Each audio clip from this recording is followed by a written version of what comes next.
Ami, meskipun warga negara Prancis, tetapi hati kami tetap Indonesia. Sudah menjadi hal yang lumrah jika warna bendera Indonesia memiliki kemiripan dengan beberapa negara lainnya. Namun, apa jadinya jika yang mirip justru DNA dan kehidupan sehari-hari mereka? Penasaran dengan fakta unik ini? Di posisi pertama, ada Madagaskar. Siapa yang menyangka jika Madagaskar ternyata memiliki kemiripan dengan Indonesia? Mungkin terdengar sedikit lucu mengingat jarak antara negara ini berada jauh dan terletak di pesisir timur Afrika. Namun, faktanya ditemukan kecocokan antara DNA orang Indonesia dan Madagaskar. Jadi, bisa dipastikan nenek moyang orang Madagaskar sebenarnya berasal dari Indonesia. Dari segi fisik pun, orang Madagaskar tidak sama sekali memiliki kemiripan dengan orang Afrika, tetapi sangat mirip dengan orang Indonesia. Bahkan, kemiripan ini sudah dibuktikan dengan sebuah riset yang dilakukan oleh Universitas Messi. Mereka menemukan fakta unik bahwa DNA mereka benar-benar cocok dengan orang Indonesia. Lantas, bagaimana hal ini bisa terjadi? Kisah ini berawal dari perjalanan yang dilakukan orang-orang Indonesia ke Madagaskar di masa lalu. Sebanyak 30 perempuan Indonesia mendarat di pulau tersebut, dan membentuk sebuah koloni baru yang akhirnya berkembang menjadi koloni yang mereka sebut Malagasy. Meskipun tidak diketahui pasti dari suku mana mereka berasal, saat berkunjung ke sana, kamu akan dibuat tercengang dengan kehidupan orang Indonesia yang lazim mereka jalani. Misalnya, dengan makanan khas, tempat tinggal, bahasa yang mereka pakai sehari-hari, hingga bentuk rumah mereka yang juga mirip dengan rumah joglo pada rumah adat Jawa. Sebelum agama Katolik masuk, mereka bahkan membangun rumah dan tempat ibadah yang menghadap ke Indonesia, sebagai bentuk penghargaan mereka kepada negara nenek moyangnya. Jika orang-orang Madagaskar memiliki kemiripan fisik dengan orang Indonesia, negara Monaco justru memiliki kemiripan bendera dengan Indonesia. Mungkin sudah menjadi hal yang lazim diketahui oleh kita semua jika bendera Monaco benar-benar mirip dengan bendera Indonesia. Secara sekilas, tidak ada perbedaan antara bendera kedua negara yang jaraknya sekitar 11.385 km ini. Meskipun sempat diwarnai perdebatan tentang siapa yang mau mengalah soal warna bendera, baik Indonesia maupun Monaco akhirnya sama-sama setuju bahwa warna bendera keduanya sama. Lagi pula, jika diperhatikan dari sisi sejarah dan latar belakang, bendera Indonesia dan Monaco cukup jauh berbeda. Bendera Monaco memang lebih dulu diresmikan. Monaco resmi mengesahkan benderanya pada tanggal 4 April tahun 1881, saat itu peresmian bendera Monaco dilakukan di bawah pemerintahan Pangeran Monaco Pangeran Charles. Ketika Indonesia memang belakangan soal peresmian bendera kita baru menggunakan bendera merah putih pada momen kemerdekaan tanggal 17 Agustus tahun 1945, tapi sebenarnya jauh sebelum itu kita sudah lebih dulu memakai warna merah dan putih sejak tahun 1297 kala itu. Warna merah putih dipakai oleh Kerajaan Majapahit hanya saja warna merahnya ada 5, sedangkan warna putihnya ada 4, dan saat itu diberi nama Sang Saka Geti Getah Samudra. Bendera ini pertama kali dikibarkan sebagai panji kemenangan pasukan Raden Wijaya saat memenangkan pertempuran dengan dinasti Wan dari Tiongkok. Sedangkan dari segi ukuran sebenarnya bendera Indonesia dan Monaco juga punya perbedaan yang signifikan. Bendera Indonesia memiliki 2:3 rasio lebar dan panjang, sedangkan bendera Monaco 4:5 rasio lebar dan panjangnya.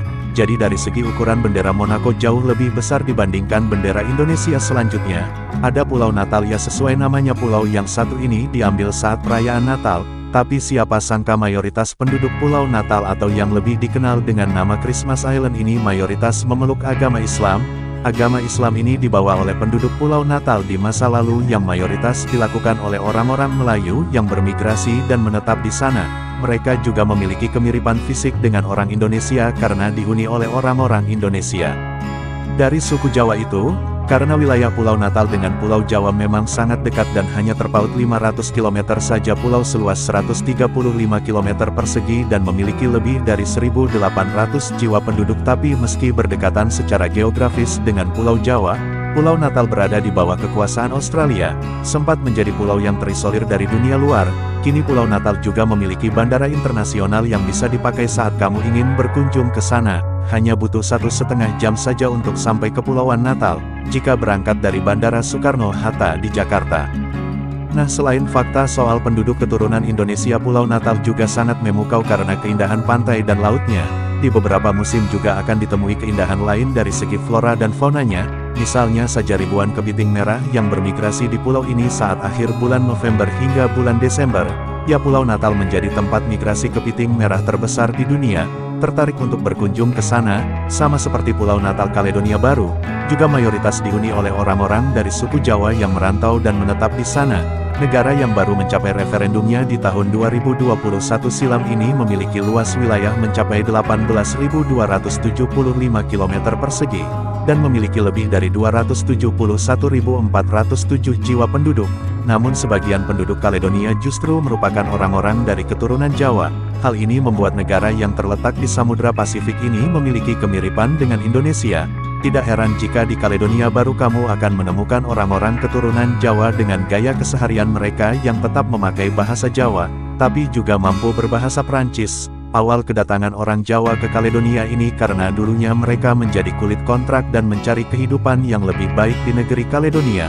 Mereka datang ke sana di tahun 1896 sebanyak 170 pekerja, mulai menetap dan menjadi penduduk asli yang hingga kini masih memegang erat budaya Jawa.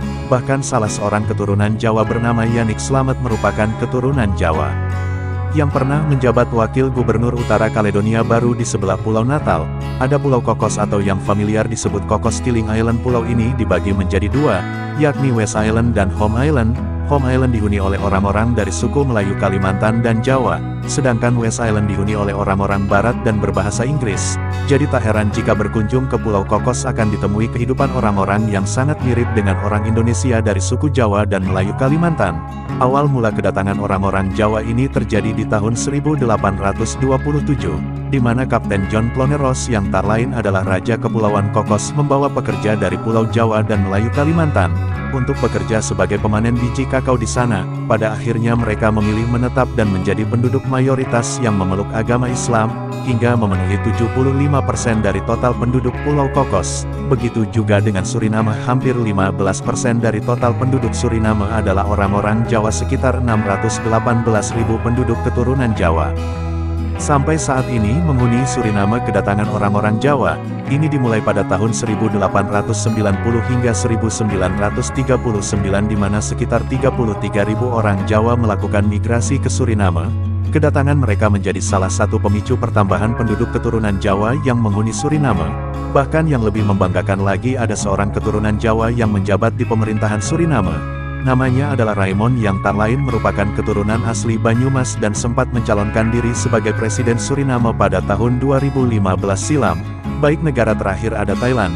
Salah satu negara rumpun Asia Tenggara ini ternyata juga memiliki satu wilayah yang dihuni oleh mayoritas orang-orang suku Jawa. Namanya Koh Panyai, sebuah perkampungan terapung tradisional yang tak jarang ditemui kearifan lokal khas Indonesia. Letaknya berada di lepas pantai selatan Thailand. Perkampungan Muslim ini dihuni oleh lebih dari 400 kepala keluarga dan lebih dari 1.600 jiwa penduduk keturunan Jawa. Sama seperti namanya, kampung terapung Koh Panyai ini didirikan oleh 3 orang nelayan keturunan Jawa yang datang dan menetap di sana. Ini lebih dari 200 tahun yang menjadi perkampungan Jawa yang terletak di negara tetangga Thailand.